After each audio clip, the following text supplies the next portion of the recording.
الحمدللہ رب العالمین والعاقبۃ للمتقین والصلاة والسلام علی سید الانبیاء والمرسلین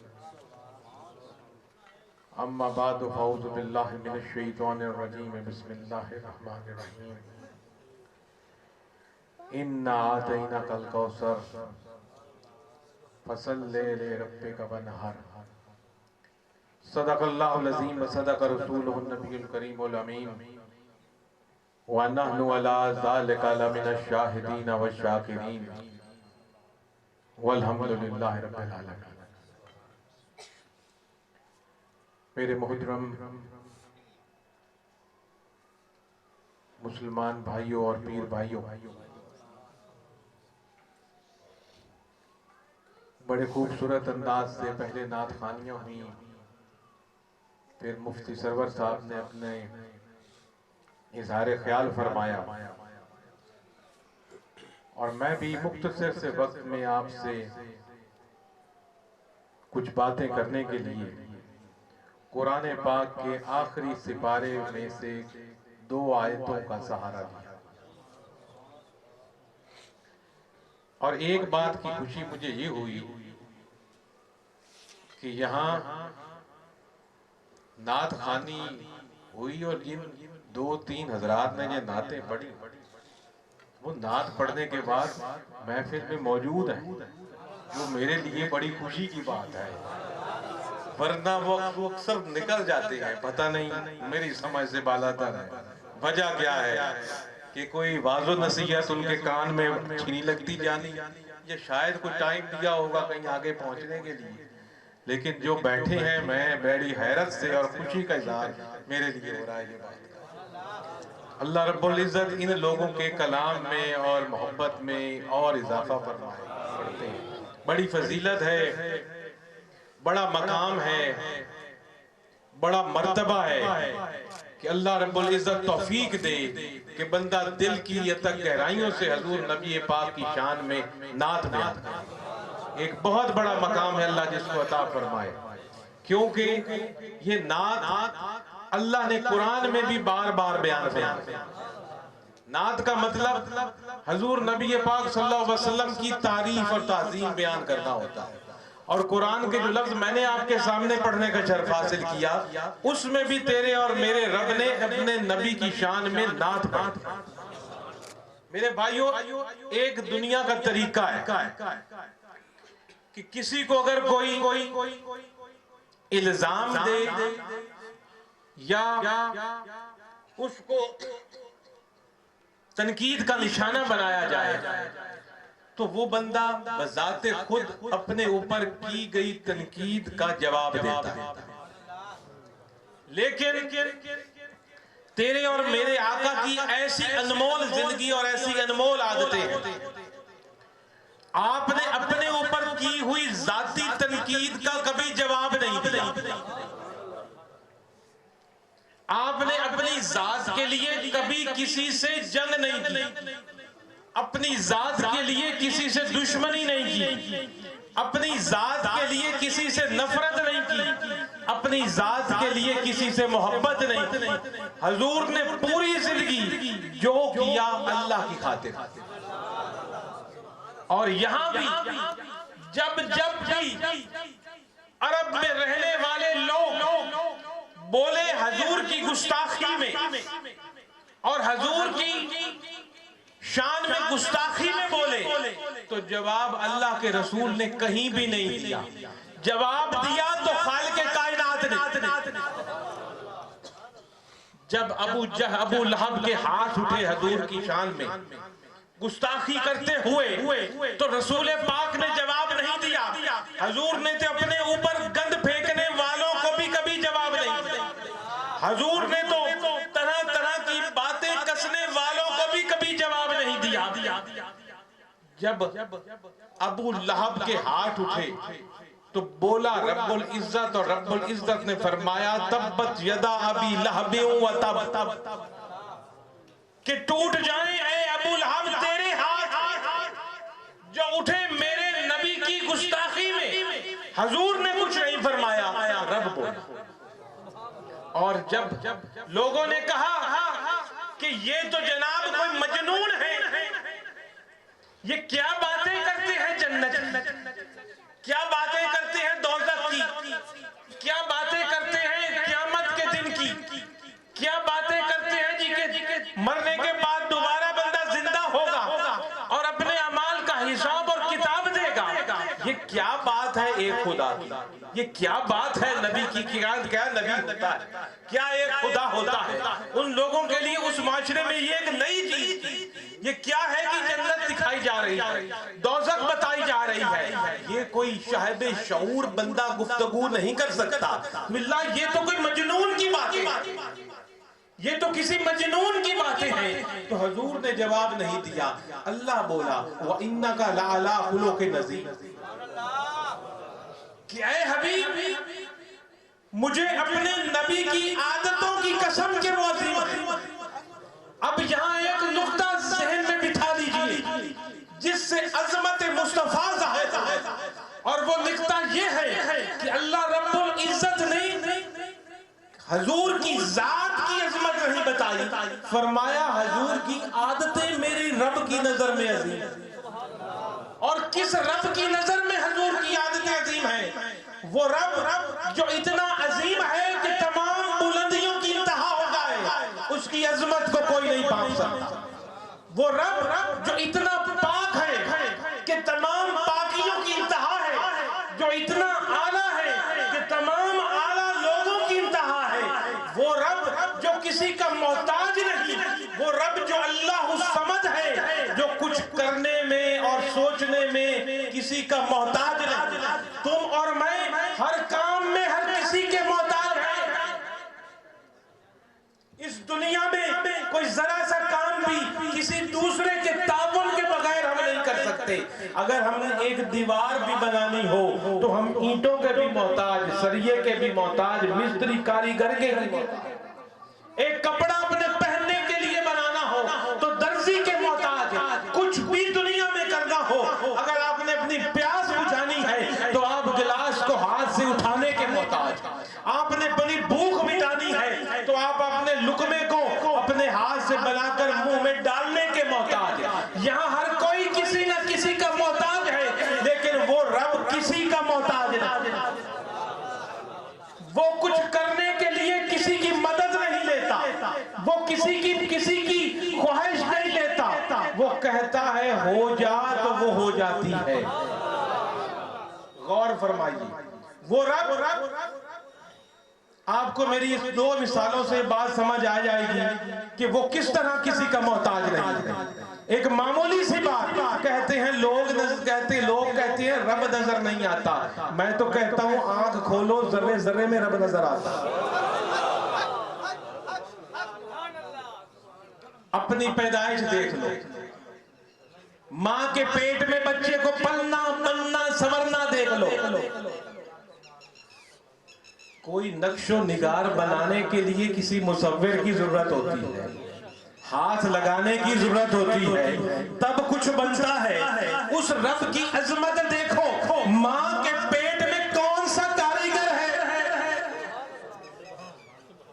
ایک بوند سے خون کا لوتھڑا بنتا ہے، اس خون کے لوتھڑے سے ایک بچہ بنتا ہے۔ ماں کے پیٹ کے اندر جہاں کوئی اوزار نہیں جا سکتا، کوئی ہاتھ نہیں جا سکتا، اس بچے کے نقش و نگار بنتے ہیں، اس کی آنکھیں بنتی ہیں، اس کے ناک اور کان بنتا ہے، اس کا پورا جسم بنتا ہے، یہاں تک کہ اس کا دل بنتا ہے، یہاں تک کہ وہ دل دھڑکنا شروع کر دیتا ہے، یہاں تک کہ اس ماں کے پیٹ میں خوراک پہنچ رہی ہے، بچے کو زندہ رکھنے کے لیے ہوا پہنچ رہی ہے۔ ماں کے پیٹ میں ہی اس بچے کی تقدیر بھی لکھ دی جاتی ہے، ماں کے پیٹ میں ہی اس کا دنیا میں آنے کا وقت، یہاں رہنے کا وقت، یہاں کتنی دولت اس نے برتنی ہے، کتنا رزق اس نے استعمال کرنا ہے، سب مقرر کر دیا جاتا ہے، اور یہاں سے جانے کا وقت اور سال بھی مقرر کر دیا جاتا ہے۔ وہ اتنا عظیم بلند رب جو اسی کا محتاج نہیں ہے، ماں کے پیٹ میں کون ہے جو اس کے تجھے نقش و نگار بنا دیتا ہے. اور وہی رب جو اتنا اعلیٰ اور اتنا بلند جب کہے کہ میری رب کی نظر میں اس مصطفیٰ کریم کی عادتیں بلند اور بے مثال. وَإِنَّكَ لَعَلَىٰ خُلُقٍ عَظِيمٍ، اے حبیب تیرا چلنا میرے لیے بلند، تیرا چہلنا ٹلنا پھرنا بھی ایسا کہ کس کی مثال نہیں ہے، تیرا بولنا بھی ایسا جس کی کوئی مثال نہیں. یہ کہتے ہیں کہ تو مجنون ہے اور تیری تو عادتیں بھی میرے رب کے نزدیک بہت بلند. یہ تو آپ اپنی پیدائش دیکھیے نا، ماں کے پیٹ میں کیسے ہوا. ہم وہی بندہ جس کو ماں کے پیٹ میں اس نے خوراک دی، سانس دیا، ماں کے پیٹ میں اس کو جناب ہاتھ پاؤں اور جس کے خوبصورت نشق و نگار دیے، باہر نکلے اور جھکے نا اس کے آگے. یہ تو ہم اپنی مثال. دوسری مثال، کبھی آپ نے انڈا دیکھا ہے مرغی کا گھر گھر میں ہوتا ہے؟ کبھی غور کرو تو اسی سے رب نظر آئے گا. کیسے نظر آئے گا؟ اور کون ہے جو مرغی کے انڈے کے اندر بچے کو بنا دیتا ہے؟ اور بچہ جب انڈے سے نکلتا ہے تو کیا زندہ ہوتا ہے کہ مردہ ہوتا ہے؟ زندہ ہوتا ہے، بھاگ رہا ہوتا ہے، چل پھر رہا ہوتا ہے. اور سانس لیے بغیر کیا کوئی چیز زندہ رہتی ہے؟ اور وہاں انڈے کے اندر کہاں سوراخ ہے جہاں سے سانس جاتی ہے؟ کیا انڈے کے اندر کوئی سوراخ ہے جس سے کوئی روشنی جائے، جس سے کوئی ہوا کا گزر ہو، جس سے وہ پلتا ہے؟ لیکن انڈا ٹوٹتا ہے تو جاندار بیچ میں سے نکلتا بھاگتا پھرتا ہے. یہ کون ہے جو بے جان انڈے کے اندر بھی روح ڈال رہا ہے؟ یہ کون ہے جو کہ زمین سے اناج اگا رہا ہے؟ یہ کون ہے جو درختوں پر لگے ہوئے پھلوں کو مٹھاس دے رہا ہے، جس کو ہم استعمال کرتے ہیں؟ یہ وہی بلند رب ہے جس کی مثل کوئی نہیں، جس کی برابری کرنے والا کوئی نہیں. اور پھر جب وہ کہے اِنَّكَ لَعَلَىٰ خُلُقٍ عَظِيمٍ، کہ مجھے عظیم رب کے لیے اے حبیب تیری عادتیں ہی بلند ہیں، تو جواب دیا اللہ نے. جس جگہ پر بھی تانا دیا مشرکوں نے تو جواب دیا رب العالمین نے. تو یہاں بھی تانا دیا مشرکوں نے اور رب بولا اِنَّا آتَيْنَاكَ الْكَوْثَرَ. جیسے اِنَّكَ عَلَىٰ خُلُقٍ عَظِيمٍ پہ بولا، تبت یدا ابی لہب پہ بولا، میں آیتیں کی طرح وَلَا سَوْفَ یُعْطِیکَ رَبُّکَ فَتَرْضَىٰ پہ بولا. بے شمار قرآن میں ایسی آیتیں ہیں جہاں رب نے جواب دیا. تو یہاں بھی تانا دیا انہوں نے کہ ان کا تو بیٹا ہی کوئی نہیں، کہ حضور کا تو بیٹا ہی نہیں، چند دن کی باتیں ہیں. حضور نے پردہ فرمایا تو یہ دین بھی ختم. اللہ نے فرمایا اِنَّا آتَيْنَاكَ الْكَوْثَرَ. وہ اللہ ہے کسی کا نام رکھنے والا، کسی کو عزت دینے والا، کسی کو ذلت دینے والا. وَتُعِزُّ مَن تَشَاءُ وَتُذِلُّ مَن تَشَاءُ. وہ اس کے ہاتھ میں ہے میرے بھائیوں اور محترم. یہاں ہم نے 12 بیٹے والوں کے نام مٹتے دیکھے اور جن کی اولاد نہیں ان کے نام قیامت تک جگمگاتے دیکھے.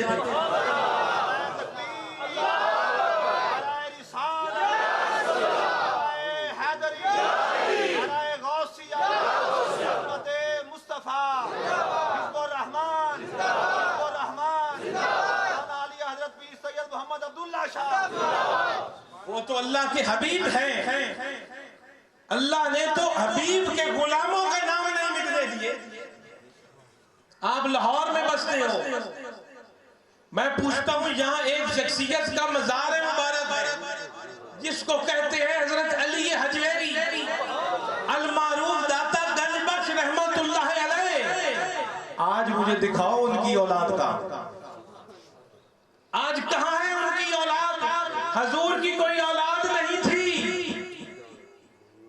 اور اس کے مقابلے میں اولادوں والے کے نام نہیں ہے اور حضور کا نام جگمگا رہا ہے. جس کو پورے لاہور سے کہیں روٹی نہ ملے داتا کے در پر چلا جا، لنگر حاضر ہے 24 گھنٹے.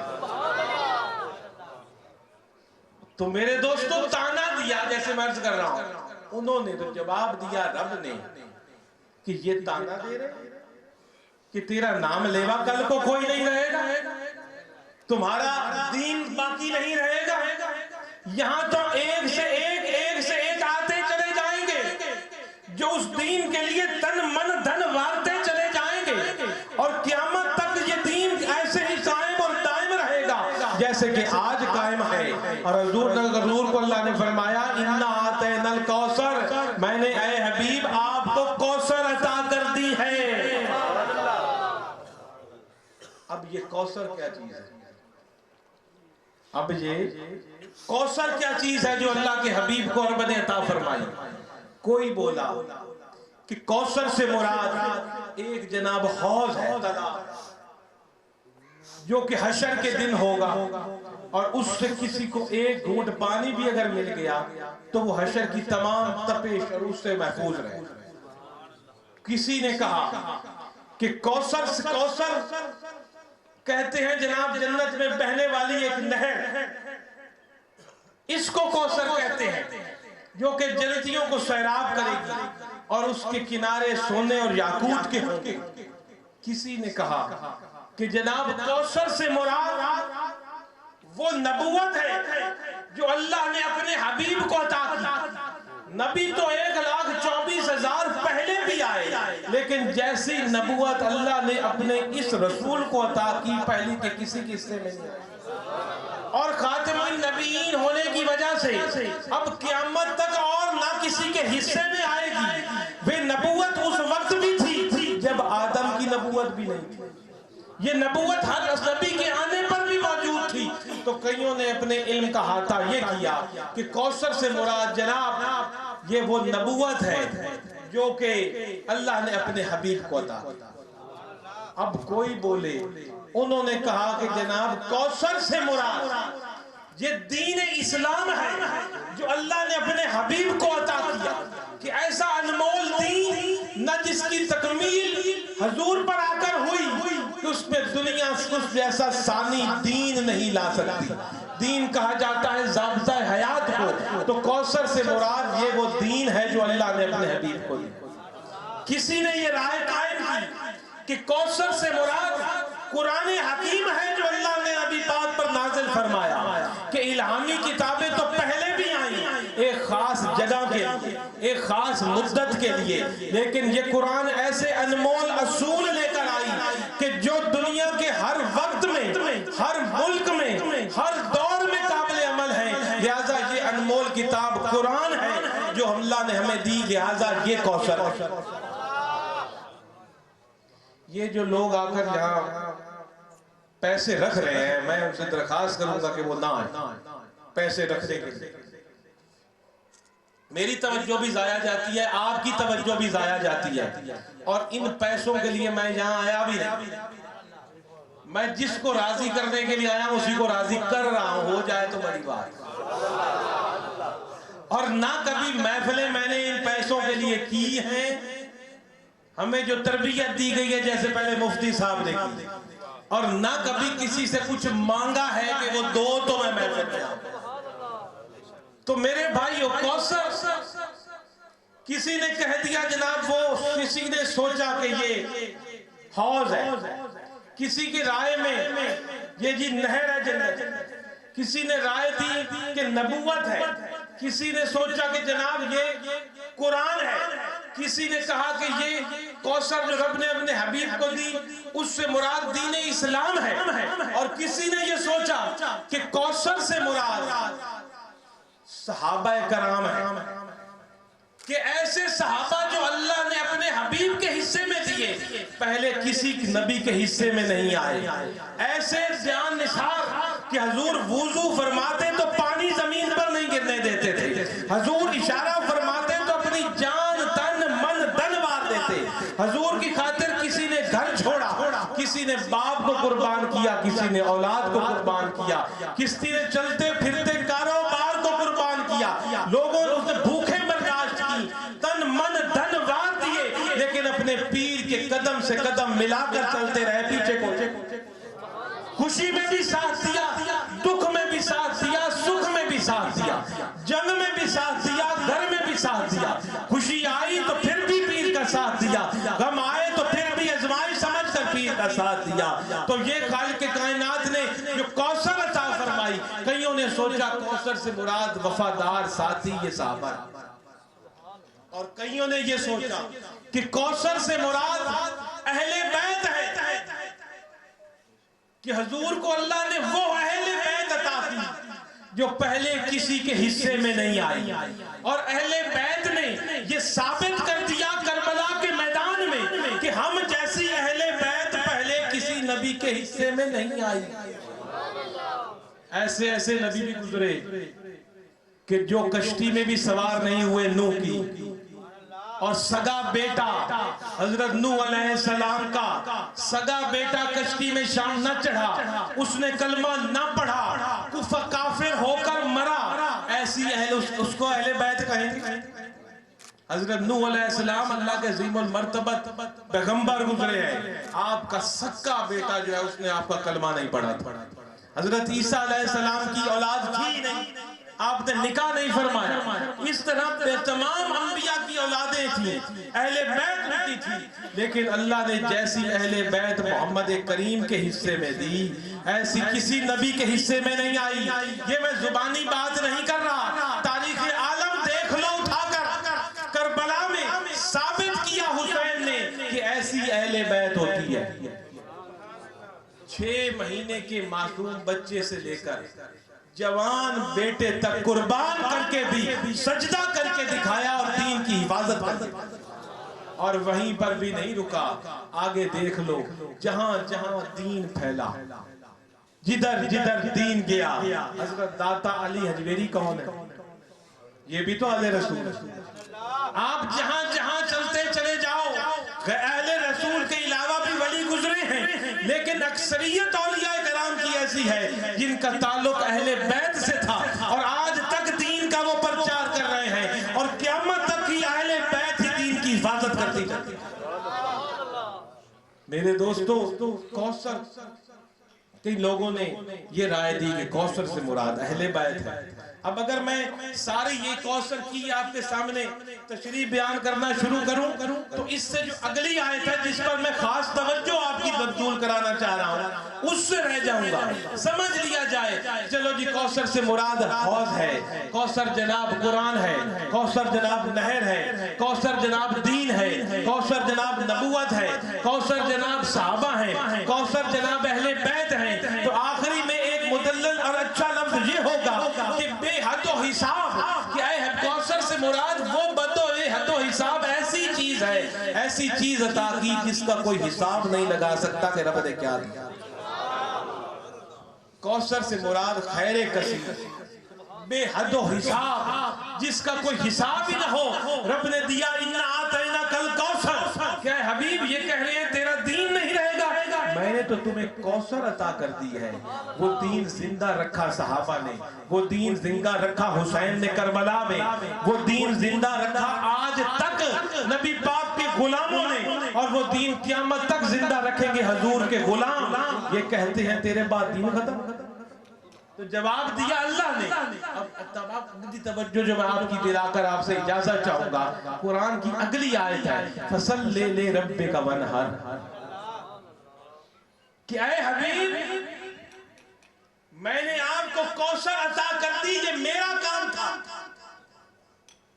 اب تیرا کام فصل لے لے ہے دنیا میں، فصل لے لے رب کا ونہر، کہ دنیا میں میرے رب کا ذکر پھیلاؤ۔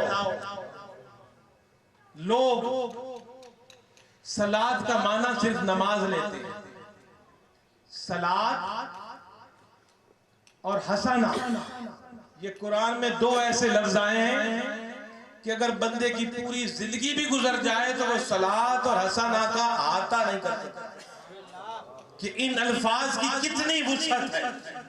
یہ جو صلاۃ صرف آپ 5 وقت کی نماز نہیں ہے، یہ بہت بڑا اس کا معنی ہے ذکر۔ رب کا ذکر زبان سے بھی ہوتا ہے، بدن سے بھی ہوتا ہے۔ رب کا ذکر چلنے میں بھی ہوتا ہے، بیٹھنے میں بھی ہوتا ہے، کھانے میں بھی ہوتا ہے، پینے میں بھی ہوتا ہے، اولاد کی پرورش کرنے میں بھی ہوتا ہے، بیوی سے اچھے سلوک میں بھی ہوتا ہے، ہمسایوں سے اچھے سلوک میں بھی ہوتا ہے، کاروبار کرنے میں بھی ہوتا ہے، سیاست کرنے میں بھی ہوتا ہے، تجارت کرنے میں بھی۔ تو یہاں خالق کائنات نے فرمایا اے حبیب ہم نے آپ کو کیا عطا کیا؟ کوثر عطا کر دیا، جس کا کوئی حساب ہی نہیں۔ آپ اس طرف سے تو بے فکر ہو جاؤ کہ آپ کے دین کی حفاظت کس طرح ہوگی اور قیامت تک یہ کیسے چلے گا۔ اب ابھی آپ کا کام یہ ہے کہ آپ دنیا میں فصل لے لے رب کا ونہر، کہ آپ میرا ذکر بلند کرو اور حق بات دنیا کے کونے کونے میں پہنچاؤ، حق کو لے کر چلو، اس علم کو، حق کے علم کو لے کر چلو، اللہ کی اس ذکر کو، اللہ کی اس پیغام کو بندے بندے تک پہنچاؤ، اور اس سلسلے میں کتنی بھی مشکلات آ جائیں اس پر صبر کرنا اور ہر قربانی کے لیے تیار رہنا۔ فصل لے لے رب کا ونہر، یہ اس کا مفہوم اور معنی ہے آسان سے الفاظ کے اندر۔ اور آؤ میرے دوستوں اور بھائیوں،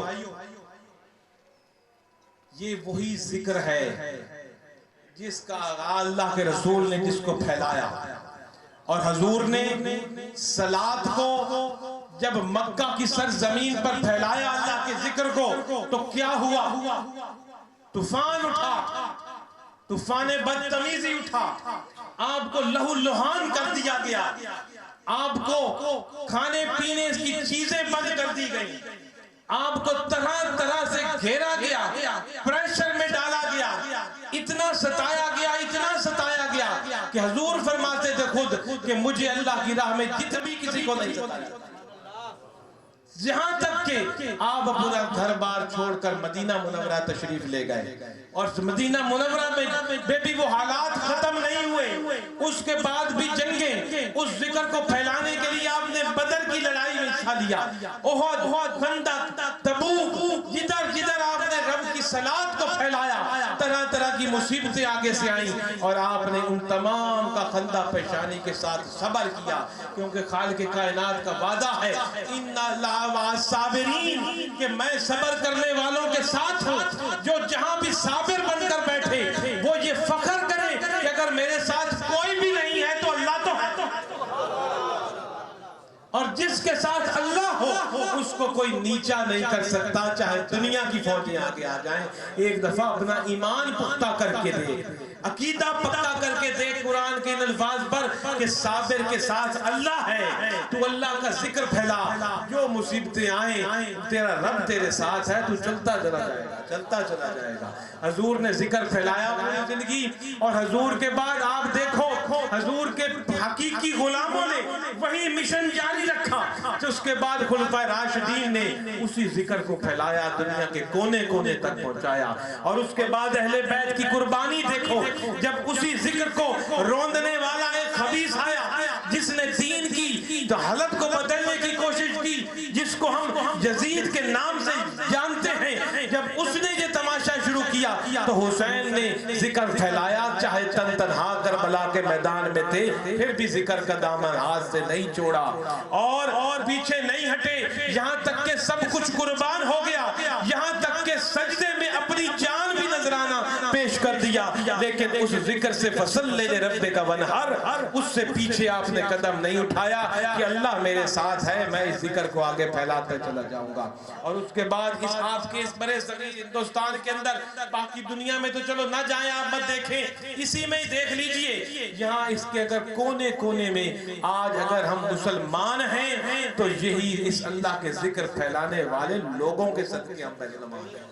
کسی بادشاہ نے یہاں دین کی اشاعت نہیں کی، انہوں نے صرف فتوحات کی اور واپس دوڑے، بادشاہیاں کی، مال کمایا اور دوڑے، باہر سے بڑے بڑے فاتح آئے، یہاں حملہ کرتے، لوگوں کو زیر کرتے، مال غنیمت لوٹتے اور واپس چلے جاتے، لیکن رب کے یہ مجاہد جہاں آئے، جہاں ڈیرہ لگایا، واپس نہیں گئے، وہیں انہوں نے اپنی زندگیاں صرف کر دیں، اور آج ان کے مزار بھی لوگوں کو ہدایت دینے کے لیے موجود ہیں۔ کوئی افغانستان سے آیا، کوئی ایران عراق سے آیا، کوئی عرب سے آیا، فتوحات کر کے واپس گیا، یہ جہاں سے بھی آئے، کوئی حجویر سے آیا تو کوئی عرب سے آیا تو کوئی فلسطین سے آیا تو کوئی ایران سے آیا، جہاں سے بھی آیا اس نے وہاں ڈیرہ لگایا۔ حضرت علی حجویری لاہور میں آئے تو ڈیرہ لگایا، لاہور چھوڑ کے تو نہیں گئے، اور آج تک چھوڑ کر نہیں گئے، اور قیامت تک موجود ہیں، اور جہاں بھی کوئی ولی ڈیرہ لگا کر بیٹھا ہے، رب کی